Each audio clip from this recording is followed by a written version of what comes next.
Vous savez, les gens, ils aiment toujours affirmer des choses qu'ils ne vérifient pas. Oui. Parce qu'en fait, il s'agit de leur faire un rappel historique. Ce ne sont pas les orthodoxes qui ont quitté l'Église catholique. Mais je peux dire que c'est l'Église catholique qui a quitté la communion orthodoxe. D'abord, il y a le 34e canon apostolique qui dit que chaque Église est autocéphale. Au début de l'Église, chaque Église avait sa propre tête. Autocéphalie veut dire sa propre tête.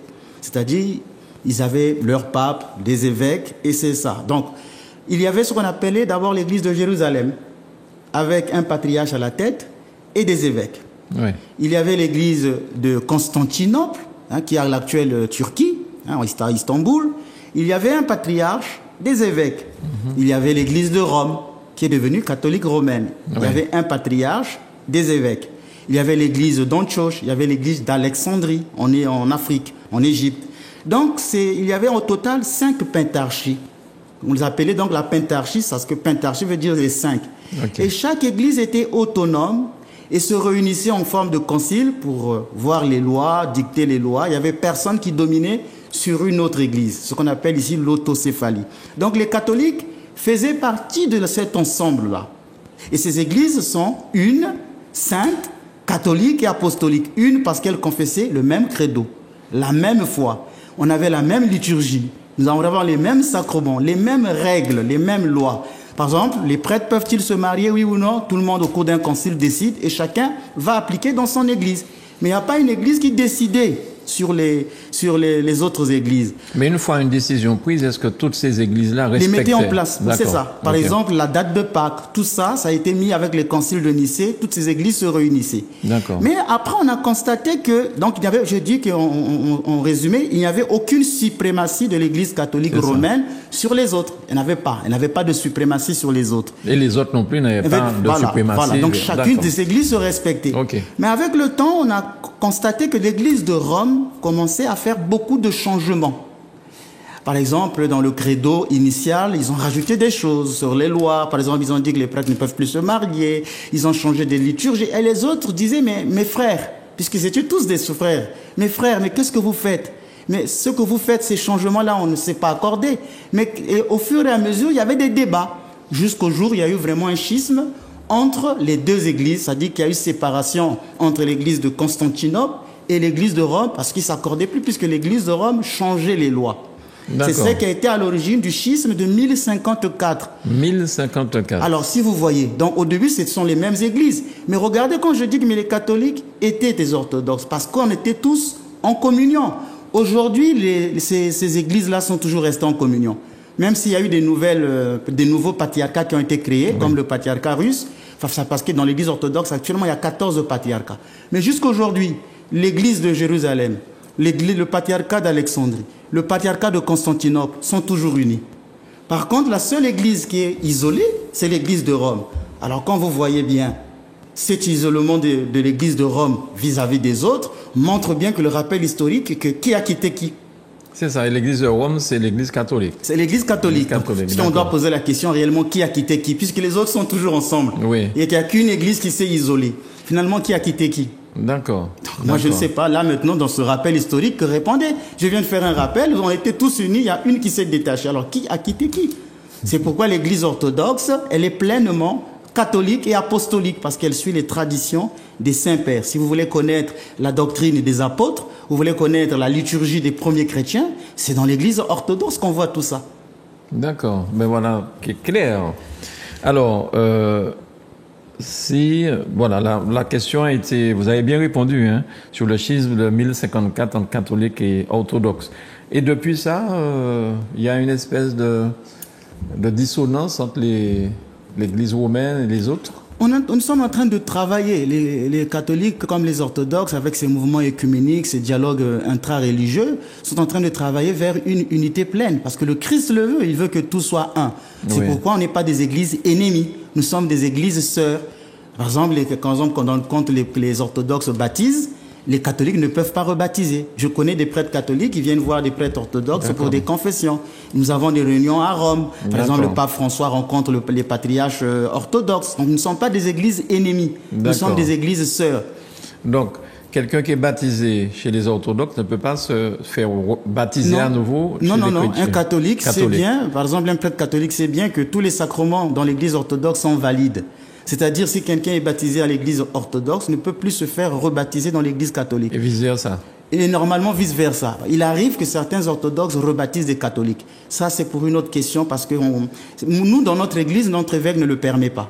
Quand un catholique veut devenir orthodoxe dans notre paroisse, on lui donne tout simplement la chrismation. On ne rebaptise pas. Mais il peut arriver que vous tombez dans une église orthodoxe qui rebaptise parce qu'ils disent que les catholiques baptisent par aspersion. Or, dans l'église orthodoxe, on baptise dans l'eau, par immersion. Ils sont obligés de refaire le baptême. C'est ce qui ne devrait normalement pas se faire, puisque les prêtres catholiques ne sont pas des faux prêtres, ce sont des vrais prêtres. Oui. Voilà. Vous avez dit un nom, la chrismation. Chrismation. C'est quoi ça? Alors, c'est le sacrement de confirmation dans l'église catholique. C'est le sacrement de confirmation et nous l'appelons chrismation. D'accord, très bien. Alors, nous allons passer à une autre partie de tout ça, filioque. Filioque. Oui, filioque, c'est ça. Ça veut dire quoi, mon père? En fait, c'est la question qui a surtout aussi divisé les catholiques et les orthodoxes. Parce que comme je vous disais tout à l'heure, que l'église catholique a rajouté. Ils ont leurs raisons. Je ne dis pas que l'église catholique, sa doctrine est fausse ou elle est mensongère. L'église catholique a eu ses raisons. Mais on se pose la question, est-ce qu'a-t-elle eu raison? Donc, quand on a fait le credo, je crois en Dieu, le Père Tout-Puissant, Créateur du ciel et de la terre, de toutes les choses visibles et invisibles. Je crois en Jésus-Christ consubstantiel au Père. L'Église catholique avait d'abord changé le mot consubstantiel en disant de même nature que le Père. Et pendant des siècles, elle disait de même nature. Les orthodoxes leur disaient, mais c'est pas de même nature, c'est consubstantiel. Aujourd'hui, le pape François a remis le terme consubstantiel. Donc ce changement, c'était encore l'Église catholique qui l'avait opéré. Et au 7e siècle, surtout en Espagne, l'Église catholique a rajouté le mot filioque. Je réponds maintenant à la question. C'est que dans le premier credo, on disait « Je crois en l'Esprit Saint qui procède du Père ». Et l'Église catholique rajoute « qui procède du Père et du Fils ». Et là, les orthodoxes ont dit « Mais non, c'est une erreur, et même une erreur théologique ».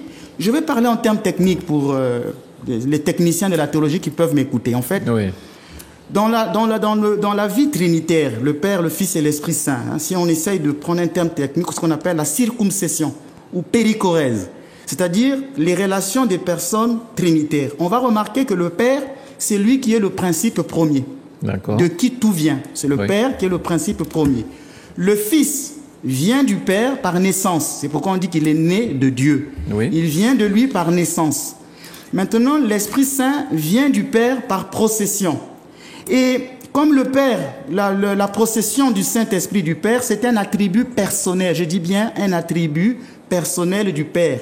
C'est-à-dire que le Père, l'Esprit Saint ne peut que procéder du Père parce que c'est un attribut qui lui est propre. Étant le premier principe. Le Fils vient de lui par naissance, l'Esprit Saint vient par lui par procession. Dans chaque personne trinitaire a comme une propriété qui lui est personnelle. Par exemple, la création, on va dire que c'est une propriété personnelle du Père. La rédemption, c'est une propriété personnelle du Fils. La sanctification est une propriété personnelle de l'Esprit Saint. On ne peut pas donner à l'un ou l'autre.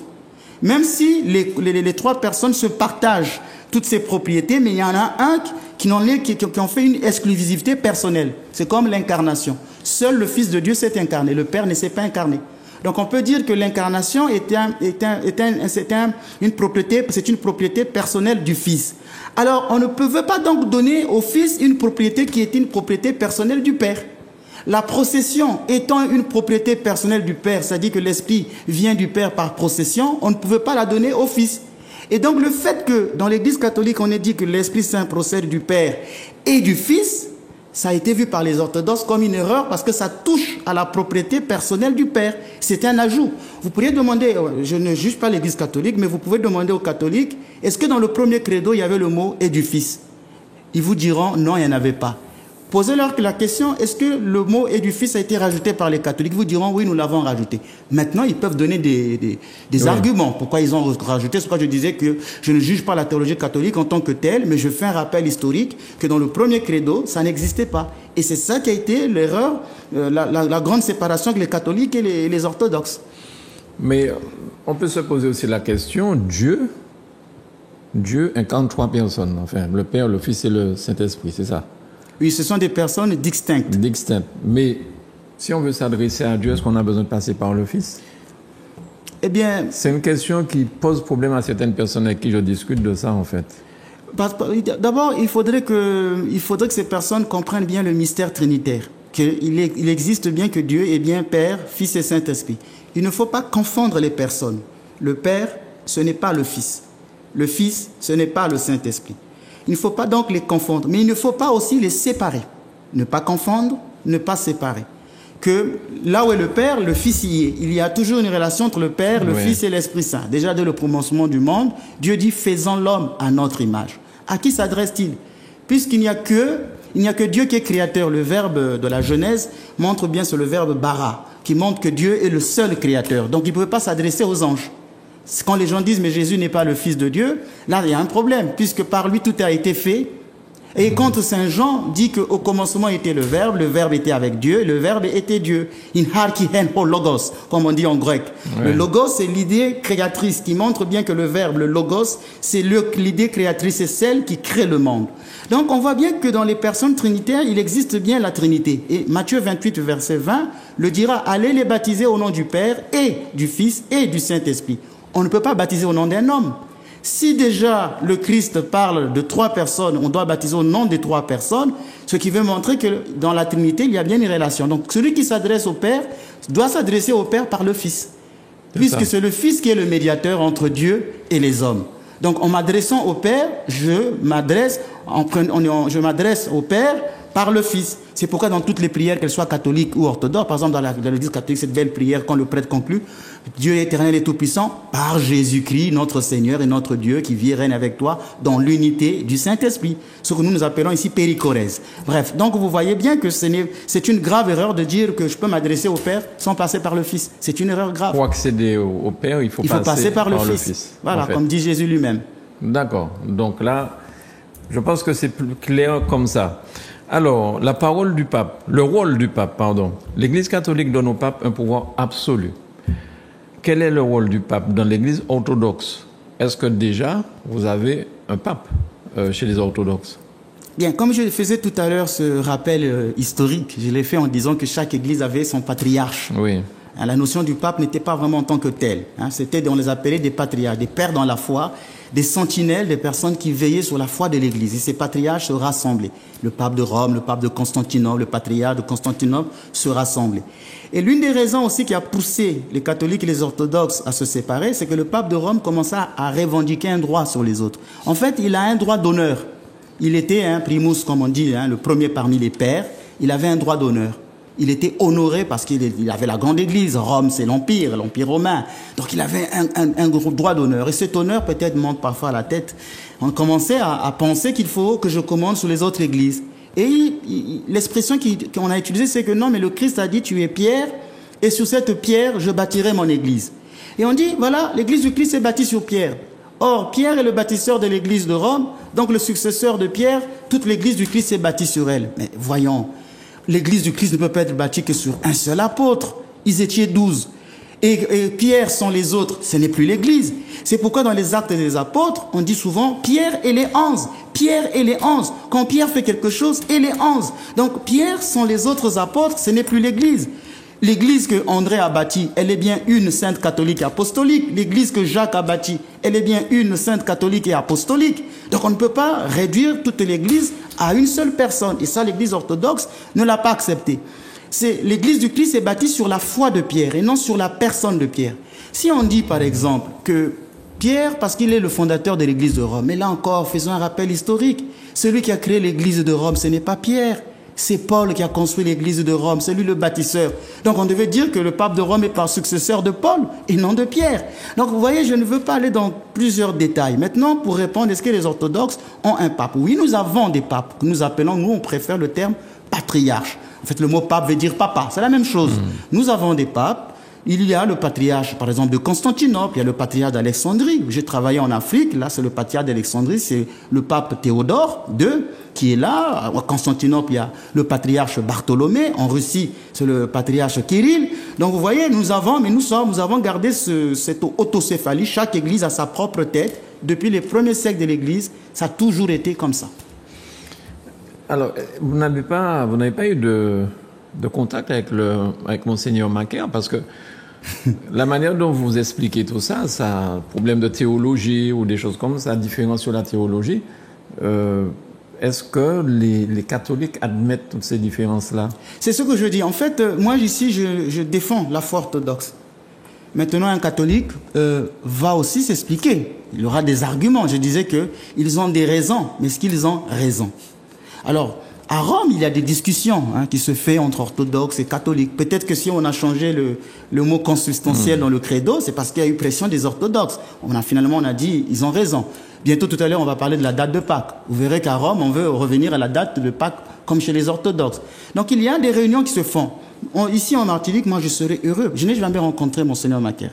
J'ai peut-être écrit 1 ou 2 fois. Je sais que c'est un homme très occupé. Quand le temps de Dieu viendra, nous nous verrons, nous nous rencontrerons. Par exemple, pendant la semaine écuménique, c'est-à-dire qu'au mois de janvier, il y a une semaine écuménique où les catholiques, les orthodoxes, les évangéliques prient ensemble. L'église d'ici est ouverte à tout le monde, qu'on m'invite aussi à cette semaine. Donc j'attends. Mais voilà, comment je peux répondre? Donc l'appel est lancé. Alors le pape, pourquoi on n'a jamais eu de pape venant du continent africain, par exemple? Il faut aller demander aux cardinaux. Moi, je suis orthodoxe, je suis pas catholique. Vous avez peut-être je ne sais pas comment se passe. Sur ça. Non, je ne sais pas comment se passe les conclaves. Parce qu'on a eu Jean-Paul II qui venait de l'Est. Ça viendra peut-être un jour. Peut-être que ça existait. Peut-être un pape noir. Peut-être qu'il faut revoir l'histoire. Un pape africain a dû exister. Puisque je vous ai parlé du patriarcat d'Alexandrie qui est en Afrique. Oui. Il y a dû avoir des Africains. Il y a eu des saints africains. C'est donc ou des personnes noires, parce que tout ce qui est noir n'est pas forcément africain. Donc voilà. Donc je ne sais pas, mais ce qui se passe à Rome, moi, je ne sais pas. Je suis orthodoxe. Oui. Et non catholique. Et non catholique. Certaines personnes disent aussi aujourd'hui que Dieu, l'effigie qu'on montre de Dieu aujourd'hui, c'est pas tout à fait ça, parce que dans certaines presses, Dieu est noir ou était noir. Enfin bon, il avait la peau un peu. Qu'est-ce que vous en pensez? Est-ce que Dieu, c'est le personnage blanc qu'on nous montre, ou bien éventuellement? Il faut revoir l'histoire, il faut demander aux anthropologues, tout ça, quelle était la couleur de peau des gens des premiers siècles. Mais ce qui compte, ce n'est pas la couleur de peau. Par exemple, il y a des gens qui aiment la peau claire. Moi, je pense que Cantique des Cantiques dit que je suis noire et je suis belle, parce que c'est le soleil qui m'a brûlé. C'est Dieu qui a fait les couleurs. Il l'a fait pour la joie de chacun. Il y a des blancs et des jaunes, je ne sais pas. Toutes les couleurs ont une importance devant Dieu. Maintenant que le Christ était noir, qu'il soit blanc, rien ne changera son message universel. Rien. D'accord. Très bien. Alors, vous avez parlé tout à l'heure de la date de Pâques. Et on constate que les catholiques et les orthodoxes célèbrent la Pâques à des dates différentes. Quelle est la vraie date? Mais à quelle date les catholiques célèbrent, à quelle date que les orthodoxes célèbrent, et quelle est la différence entre les deux dates? Alors, c'est tous les 4 ans que nous avons la même date. Tous les 4 ans, le calendrier tombe, et nous avons la même date, nous célébrons la Pâques à la même date. Mais entre-temps, avant les 4 ans, il arrive que les catholiques célèbrent la Pâques toujours avant les orthodoxes, et les orthodoxes après. Pourquoi cette différence? Comme je disais, ce n'est pas l'Église orthodoxe qui a changé les dates. J'ai toujours, depuis que je fais ce rappel historique, j'ai dit que le credo, ce n'est pas nous, c'est les autres qui ont rajouté. Tout ce qui est rajout, ce n'est pas l'Église orthodoxe. On dit orthodoxe parce que c'est la foi droite, c'est ceux qui ne veulent pas changer. Au début, quand on était une même Église, au concile de Nicée, nous avons, avec l'empereur Constantin qui était là, nous avons décidé de célébrer la Pâque le 14 de Nissan. Et la Pâque des chrétiens devait être célébrée après la Pâque juive. Il ne fallait jamais célébrer la Pâque avant les Juifs, ou au même moment que les Juifs. Pourquoi? Parce que la Pâque juive est une image de la Pâque du Christ, et que la Pâque du Christ est l'accomplissement de la Pâque juive. Donc, c'est comme aujourd'hui, vous préparez une cérémonie, les ministres doivent arriver avant le chef d'État. Ce n'est pas au chef d'État qui arrive et qui attend ses ministres. Donc, la Pâque juive doit d'abord arriver, et ensuite le Christ, qui est notre Pâque éternelle, arrive. Nous nous sommes tous accordés. Et voilà que dans l'Église catholique, au XIIe siècle, avec la réforme du calendrier grégorien, ils ont décalé la date de Pâques. Et il arrive que les catholiques célèbrent la Pâque au même moment que les Juifs, ou avant. Alors que dans la première Église, on a dit non, jamais au même moment, jamais avant, toujours après. Je vous montre ici un document. C'est le catéchisme de l'Église catholique. D'accord. Donc ce document fait partie du magistère de l'Église. C'est-à-dire que le pape l'a attesté d'ailleurs, ça a été signé par Jean-Paul II. D'accord. Voilà, donc c'est un document que tous les catholiques s'appuient. C'est là où on trouve toute la doctrine théologique, morale, liturgique, spirituelle de l'Église catholique. Le catéchisme de l'Église catholique au numéro 1170 montre bien ce que je viens de dire. Catéchisme de l'Église catholique numéro 1170. Il est dit ceci. Au concile de Nicée, donc quand on était la même Église, toutes les églises se sont mises d'accord pour que la Pâque chrétienne soit célébrée le dimanche qui suit la pleine lune, 14 de Nissan, après l'équinoxe de printemps. Oui. À cause des différentes méthodes de calcul du 14 de Nissan, la date de Pâques dans les églises d'Orient et d'Occident ne coïncide pas toujours. Dans l'ancien catéchisme, c'était bien marqué qu'avec la réforme du calendrier grégorien, l'Église catholique change de date. C'est pourquoi ces églises cherchent aujourd'hui un accord afin de parvenir de nouveau à célébrer une date commune le jour de la résurrection du Seigneur. Donc il y a des pourparlers à Rome entre orthodoxes et catholiques. Un jour, comme on vient de faire pour le credo, ils ont changé le mot consubstantiel. C'est une avancée dans l'unité. Mais je vous rassure que d'ici là, les catholiques célébreront la Pâque avec les orthodoxes à la date orthodoxe. Mais finalement, pourquoi de telles... Comment dire? Cette division-là... qu'est-ce qui crée ça? D'où ça vient? Entre l'Église catholique et les orthodoxes, bon, vous dites que les orthodoxes n'ont jamais bougé. Donc c'est l'Église catholique qui a petit à petit voulu changer des choses. Mm-hmm. Mais à quel moment vous allez, vous, orthodoxes et catholiques, vous réunir et remettre les choses dans le bon sens, j'ai envie de dire? Qu'est-ce qui peut provoquer une telle réunion? Vous savez, il y a beaucoup d'intérêts en jeu. Hein, et dans ces églises ou dans nos églises, ce sont des hommes qui sont là. Ouais. Parfois, on se demande dans nos églises si vraiment on prêche le Christ ou si on se prêche soi-même. Est-ce qu'on sert le Christ ou on se sert soi-même? Et le problème qu'il y a dans cette division des églises, c'est l'ego. L'émission passée, vous m'avez posé des questions sur presque ma vie personnelle et persécutions que je vivais. Mm-hmm. Est-ce qu'aujourd'hui, vous pensez que tout ce qu'on dit de moi, ça vient du fait parce que je suis dans le mensonge? Est-ce que je prêche le faux? Personne n'a jamais dit, il dit des bonnes choses, il dit des choses vraies, mais on va persécuter la personne. C'est parce qu'il y a des intérêts en jeu. Peut-être qu'il faut avoir plus de fidèles pour les quêtes, il faut peut-être faire ceci, il faut peut-être faire cela. Ce sont des hommes. Donc si aujourd'hui, l'Église catholique et l'Église orthodoxe ne parviennent pas encore à une pleine communion, c'est un problème des hommes, l'ego des hommes. Mm-hmm. Le jour qu'on mettra nos côtés égoïstes pour accepter les choses telles qu'elles sont, et vous verrez, l'unité se fera. Et là, c'est une œuvre de l'Esprit Saint qui devra toucher nos égos. Mais c'est juste un problème des hommes, l'ego des hommes. Quand vous parlez d'Église, mon père, vous ne parlez pas forcément du bâtiment. Ce n'est pas de ça que vous parlez. Oui, l'Église en tant que famille. En tant que famille. En tant que peuple de Dieu. C'est ça. Mais le bâtiment, l'Église, est-ce qu'à la Martinique, il y a des églises? Est-ce qu'il y a des bâtiments orthodoxes? Est-ce que vous pensez, tantôt vous créer un bâtiment, une église donc orthodoxe à la Martinique? D'accord, vous êtes actuellement, vous nous avez montré les images, mais est-ce qu'on peut penser que tantôt vous allez créer votre propre église, le bâtiment?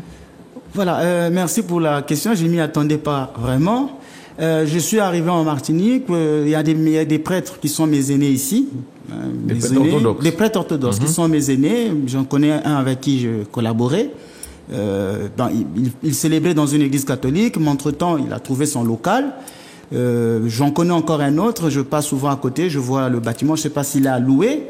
Il est vrai que l'église catholique est mieux organisée que l'église orthodoxe. Dans le cadre administratif, il faut reconnaître que l'église catholique a une très bonne organisation. Souvent, les missions orthodoxes sont très disparates et parfois vous arrivez, le prêtre orthodoxe souffre beaucoup plus que le prêtre catholique. Par exemple, moi je suis ici en mission, nous n'avons pas de bâtiment. Un prêtre catholique, quand il arrive, il a déjà une église, il a une chorale, il a des catéchistes, il a un lieu où dormir, il a de quoi manger. Les catéchistes sont là pour la formation, il a déjà tout. On peut dire qu'il peut même facilement passer plus de temps à se reposer. Mais moi, nous, on arrive, on n'a pas de fidèles, on n'a pas de bâtiment, on n'a pas de catéchistes, on n'a pas de chorale, on n'a pas. Vous voyez que c'est un grand stress. Et aujourd'hui, je suis en train de me battre pour que nous ayons une église digne, une très belle église, parce que là, nous avons une salle que nous louons. Et je suis en train de me battre. Nous avons lancé, par exemple, un appel aux dons. Et si nous pouvons obtenir, chaque personne qui veut nous aider doit nous donner 1 000 €, parce qu'on a besoin de 400 000 €. Et on a demandé à chaque personne de nous apporter 1 000 €. Si 400 personnes nous apportent 1 000 €, nous allons construire une très belle église orthodoxe en Martinique. Et le jour de l'inauguration, nous mettrons une plaque, et chaque personne qui nous avait offert ce don aura son nom marqué sur la plaque, et pendant une année, nous prierons en sa faveur pour demander à Dieu de le bénir. Quelle que soit la personne qui offre, n'est pas obligée d'être orthodoxe. Dans l'Évangile, on voit le centurion romain qui avait bâti une synagogue pour les Juifs. Pourtant, il était un Romain, mais il a offert aux Juifs une synagogue. Au point, on a dit à Jésus, il aime notre nation et c'est lui qui a bâti notre synagogue. Donc, on reçoit les dons de n'importe qui, on ne les juge pas par rapport à leur religion. Donc, aujourd'hui, il n'y a pas d'église, il n'y a pas de bâtiment en Martinique, une église orthodoxe. Le bâtiment, je parle. Je pense qu'il n'y en a pas vraiment, je pense. Parce que je disais que l'église que j'ai vue, c'est un local, comme nous, quand ils louent. D'accord. L'autre église, je crois que c'est aussi un local qui est loué. Parce que vous savez que, par exemple, l'architecture orthodoxe, elle répond à une mystériologie. Je n'ai pas vu ça. Donc je sais que ça, c'est pas... Parce que quand on bâtit une église orthodoxe, il y a l'office des fondations. On enterre des reliques autour de l'église. Et l'église est toujours tournée à l'Orient. Il y a le narthex qu'il faut construire, le lieu où se tiennent les pénitents pour les baptêmes, les mariages. Il faut à l'intérieur construire la soléa. Il y a beaucoup de choses quand on construit une église orthodoxe. Donc, n'ayant pas vu ça ici en Martinique, je sais officiellement qu'il n'y a pas vraiment un temple orthodoxe en Martinique, de construit comme bâtiment. Alors aujourd'hui, depuis que vous êtes en Martinique, vous vous battez pour établir un certain nombre de vérités vous concernant. Est-ce que vos fidèles vous suivent? Est-ce que vous avez de plus en plus de fidèles? Comment vous vous faites connaître? Alors bien sûr, Zouk Télévision, je pense que vos passages à Zouk Télévision vont permettre que vous ayez du monde qui vous verront et qui viendront peut-être à l'église. Mais vous arrivez ici, comment vous faites, mon père, pour démarrer une église orthodoxe ici? Bien, d'abord, c'est Dieu qui est le maître de la mission. Ouais. L'Esprit Saint nous donne de la force. C'est pas un problème de méthode. On n'a pas de méthode préétablie. Au début de l'Église, par exemple, les premiers chrétiens priaient dans des maisons. D'ailleurs, Saint Paul dit salut X et salue l'Église qui se trouve dans ta maison. La première Eucharistie fut célébrée dans une maison. Jésus n'a pas célébré l'Eucharistie dans une église. C'est dans la maison d'une personne. Il a dit aux apôtres, vous verrez un homme, vous lui dites que le maître a besoin de ta maison, ainsi de suite. Donc, je reviens un peu comme au temps apostolique. Je pars de rien. Et comme je disais que je bâtis l'église du Christ dans les larmes. C'est dans les larmes, les mensonges, tout ce qu'on raconte sur moi, tout ce qu'on dit, tout ce qu'on fait, on minimise même mon ordination. Tout ça, on me jette toutes ces pierres et moi, je ramasse toutes ces pierres. Je les ramasse, j'encaisse. Et c'est avec ça que je vais construire l'église du Seigneur ici en Martinique. Pour les fidèles, nous avons des fidèles qui ont été baptisés. Peut-être déjà là, en 3 mois, il y a 15 personnes qui se sont présentées à la porte de l'église orthodoxe pour demander d'entrer dans l'orthodoxie. Je suis heureux souvent d'avoir pris des gens qui n'avaient plus de foi, qui avaient quitté l'église catholique il y a très longtemps parce que pour des raisons qui leur sont personnelles, parce que je ne veux pas aller piocher les fidèles catholiques. Moi surtout, c'est de piocher plutôt les fidèles évangéliques. Mm-hmm. Les fidèles catholiques, quand ils viennent, je fais d'eux surtout les amis de ma paroisse. Parce que ce sont nos frères, ils sont les amis, ils peuvent venir participer aux prières et le dimanche, ils vont dans leur église. Il n'y a pas de prosélytisme là-dessus. Maintenant, si c'est des catholiques qui ont vraiment quitté l'église il y a très longtemps, qui n'ont plus, alors au lieu de les laisser aller dans la perdition, je les récupère pour les mettre dans l'église. Et c'est ce que je fais. Et surtout, je voudrais aider les protestants, les évangéliques, tous ces mouvements-là à reconnaître la foi orthodoxe. Je me base surtout pour eux en principe. Avec l'église orthocatholique, je veux plutôt une communion et un respect mutuel. Maintenant, les gens viennent, donc ce sont des amis de la paroisse. Les catholiques qui viennent, ce sont des amis de la paroisse. Et nous avons des fidèles. Bon, entre-temps, il y avait beaucoup de personnes. Mais cette publicité négative qui est dite sur moi, sur les réseaux sociaux, partout on parle, on raconte, eh bien, il y a des fidèles qui ne viennent plus. Maintenant, s'ils ne sont pas sauvés, ce ne serait pas ma faute. Vous, les gens qui racontent ces choses-là, ils ne voient même pas qu'ils sont en train de détruire le salut des âmes. Je vais vous donner 2 exemples. Ici, à la télévision, ça serait une plainte publique. Je vous donne 2 exemples, c'est une plainte publique. Je me plains de ce comportement qui n'est pas un comportement fraternel. J'ai reçu une dame, elle était atteinte d'un cancer rare, que les médecins ont dit que ce cancer ne pouvait pas guérir. Elle est catholique. Elle est venue me voir. Par miséricorde, nous avons prié ensemble.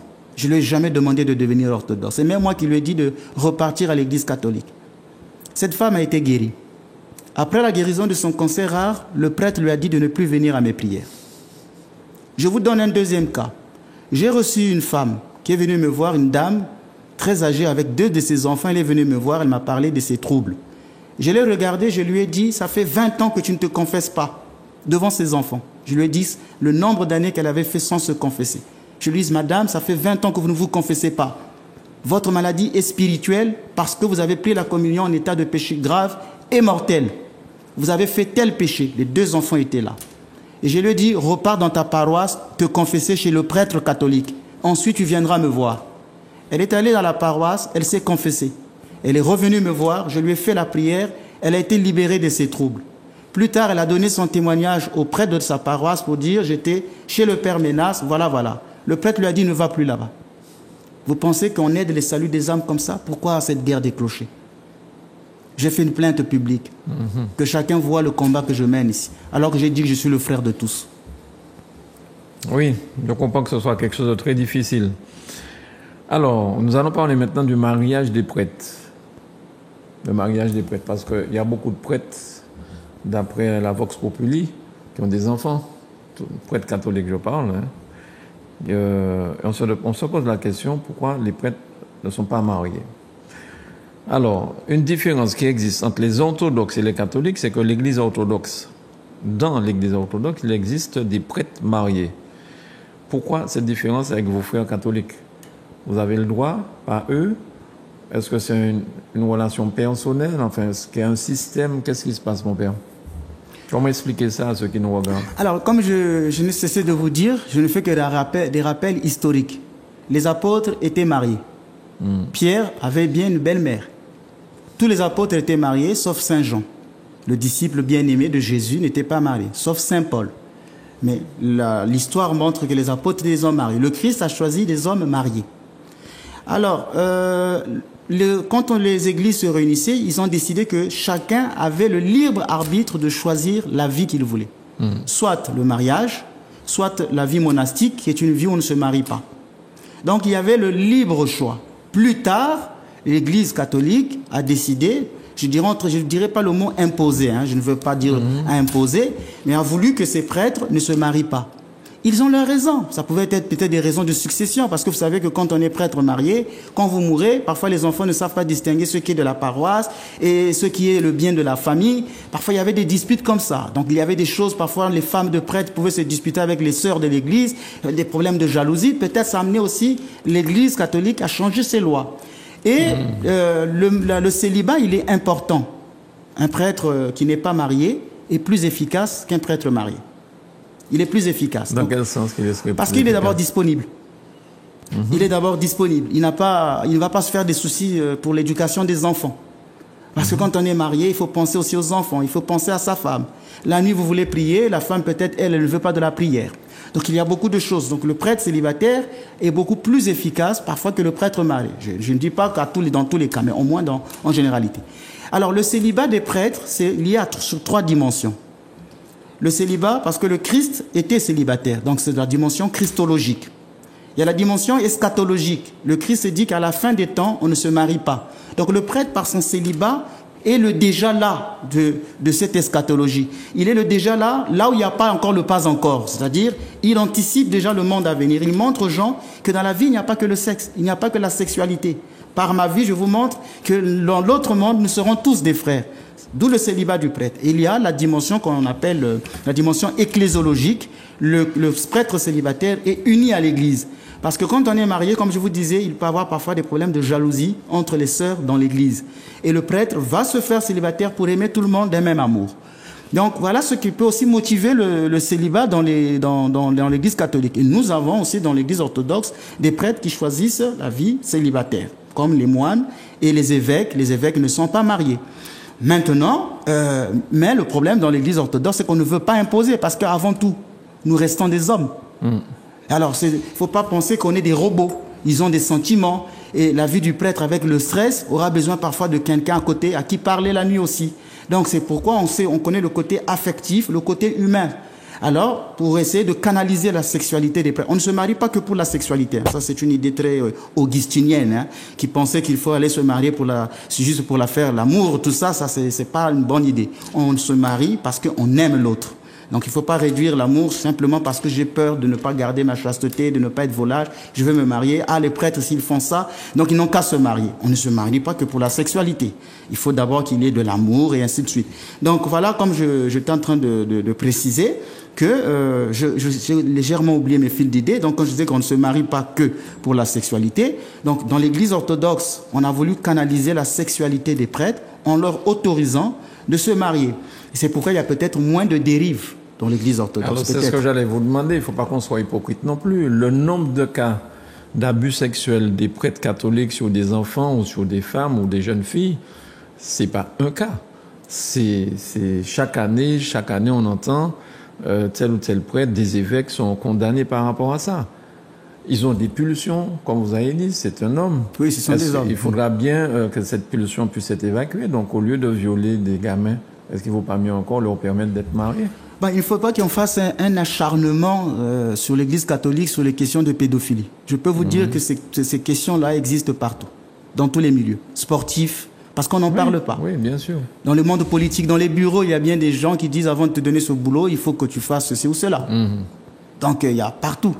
Je vais vous dire quelque chose. Ce n'est pas une chose que j'ai écoutée en confession. Je connais un prêtre orthodoxe qui avait commis ça un jour, ce genre de cas. Donc, même dans l'église orthodoxe, pourtant on a des prêtres mariés, ça peut exister. Donc, il ne m'appartient pas de dire que ces cas-là relèvent que de l'église catholique. Là, il y a eu le rapport Sauvé. Ils sont en train de voir, au niveau catholique, ils sont en train de voir. Le pape, les évêques réfléchissent sur cette question. Donc, je pense qu'ils vont trouver un jour une solution. Et je voulais vous dire une chose. Que vous savez que dans l'église catholique, il existe des prêtres mariés? Non, je ne savais pas. Oui. Dans l'église catholique, il y a des prêtres mariés. Parce que l'église catholique n'est pas que latine. Dans l'église catholique, il y a des églises orientales qu'on appelle les églises sui iuris. Alors, ce sont en fait des orthodoxes, mais qui sont dans l'église catholique. Ils ont les mêmes rituels que nous, les mêmes soutanes que nous, les mêmes croix que nous, les mêmes prières que nous. La seule différence, c'est qu'eux, ils appartiennent à l'église catholique. Et ces prêtres-là sont mariés. Donc, si dans l'église catholique, parce que dans l'église catholique, comme je viens de le dire, il y a l'église latine, il y a les églises orientales. Si l'église catholique romaine en elle-même a une partie des églises orientales, d'où les prêtres sont mariés, peut-être qu'un jour, cela va affecter les autres prêtres latins qui pourront adopter le mariage. Mais pour l'instant, ce n'est pas à moi de répondre vraiment à leur nom, mais j'ai apporté cette information.